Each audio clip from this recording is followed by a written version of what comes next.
जय श्री कृष्ण काली। तो आज की वीडियो डिमांडेड है कि आज की वीडियो पर सबने पूछा था कि की माता काली का, कृष्ण काली की आराधना करते करते कृष्ण काली निकलने लग गया है।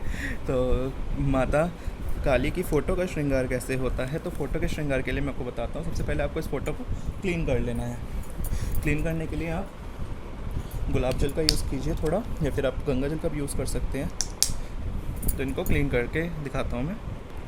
तो अब मैंने ये फ़ोटो क्लीन कर ली है। तो अब क्या करना है कि माता के श्रृंगार के लिए आप तो या तो इसके अंदर ऑरेंज या फिर अष्टगंध चंदन का इस्तेमाल कीजिए, या तो हल्दी और कुमकुम का। तो मैं हल्दी और कुमकुम का इस्तेमाल करता हूँ। आप अष्टगंध का इस्तेमाल कर सकते हैं। अष्टगंध से क्लियर आता है, हल्दी से इतना अच्छा नहीं आता है, बट हल्दी कुमकुम इस एक प्योर फॉर्म है। तो आप देख सकते हैं माता महाकाली का चित्र है मेरे पास।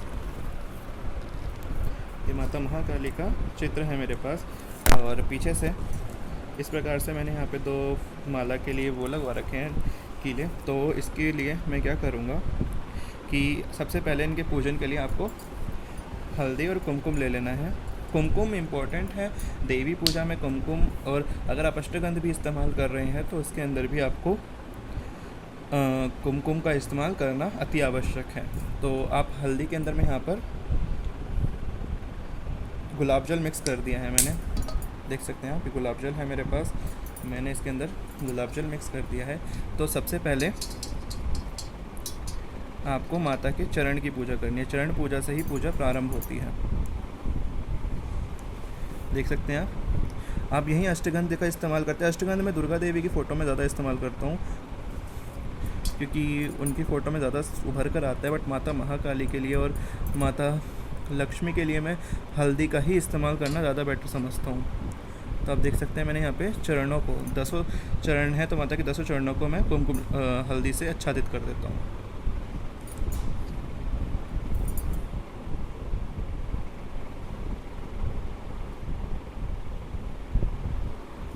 तो इस प्रकार से मैंने 10 चरणों पे हल्दी लगा दी है। उसके बाद माता के घुटनों पर आपको घुटनों का पूजन करना है। चित्र में जितनी चीज़ें हैं उनका पूजन करते जाना है आपको। इसके बाद कटी और गुह्य भाग का पूजन करना है, देख सकते हैं आप। और इसके बाद नाभि का पूजन करना होता है। ये अंग है, जब देवी और देवता साकार रूप में प्रकट होते तो इनकी अंग पूजा करी जाती है। इसके बाद आपको स्तनों का पूजन करना है।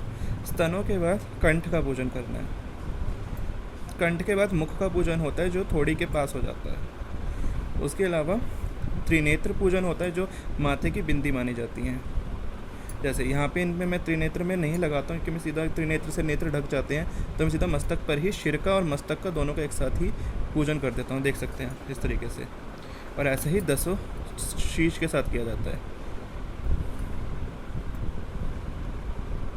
इस बीच में आप देवी के मंत्रों का पाठ करते रहिए, जो मंत्र आपको याद हो। इसके बाद कोहनियों का पूजन होता है माता की।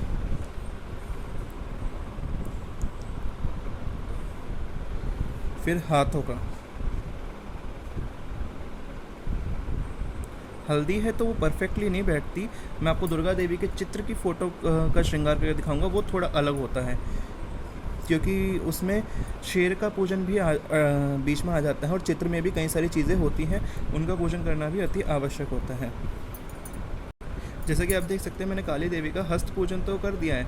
अब माता के अस्त्रों की पूजा और शस्त्र की पूजा की जाती है, जिसमें त्रिशूल की पूजा इस प्रकार होती है।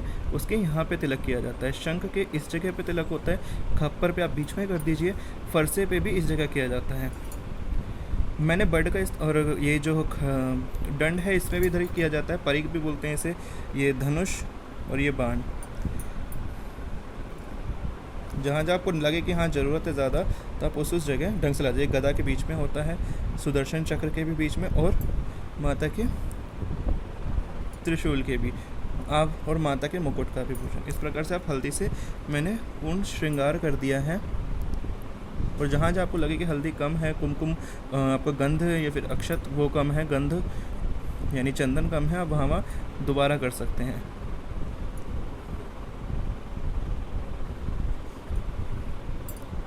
देख सकते हैं आप। इस प्रकार से अस्त्र शस्त्र का भी पूजन हुआ है, और माता के अंग प्रत्यंग का भी पूजन हुआ है। इसके बाद अब आपको कुमकुम लेना है और कुमकुम की इनके ऊपर बिंदियाँ लगा देनी है।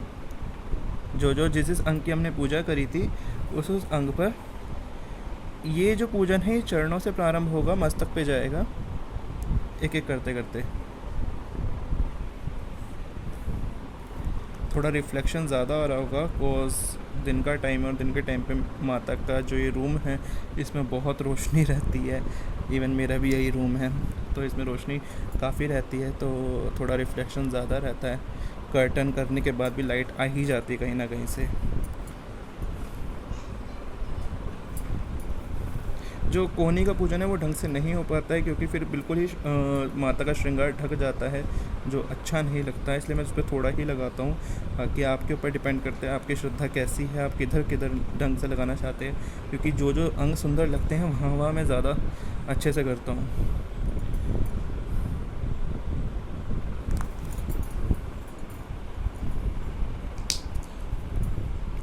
अगर आपको लगे कि आपको और कहीं भी नीड है तो आप वहाँ पर और जल लगाकर फिर आप इसके ऊपर कुमकुम लगाइए, इससे और अच्छा कुमकुम उभरता है।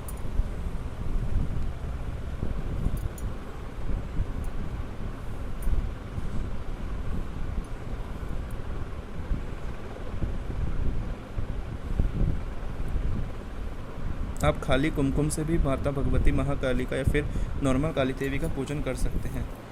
इस प्रकार से आप देख सकते हैं, इस प्रकार से मैंने माता का ये पूजन पूर्ण कर दिया है। इस प्रकार से माता के चित्र का पूजन होता है। देखिए एक बार मैं एंड में क्लैरिफाई कर देता हूँ। चरण, फिर घुटने, इन वाले घुटनों पे रह गया घुटने, उसके बाद माता की कटी, फिर गुह्य भाग, फिर नाभि, फिर दोनों स्तन, फिर कंठदेश, फिर मुख, फिर त्रिनेत्र और सिर, ऐसे 10 सिर। फिर इसके बाद कोहनी जो होती है, फिर हस्त जो ये हस्त है इनका, उसके बाद अष्ट शस्त्रों का पूजन। इस प्रकार से माता का पूजन ये पूर्ण हो जाता है। तो आप बताइएगा आपको वीडियो कैसी लगी। इसके बाद दुर्गा देवी के श्रृंगार का भी वीडियो जल्दी ही आपके आगे हम लेकर आएंगे। जय जय श्री महाकाली।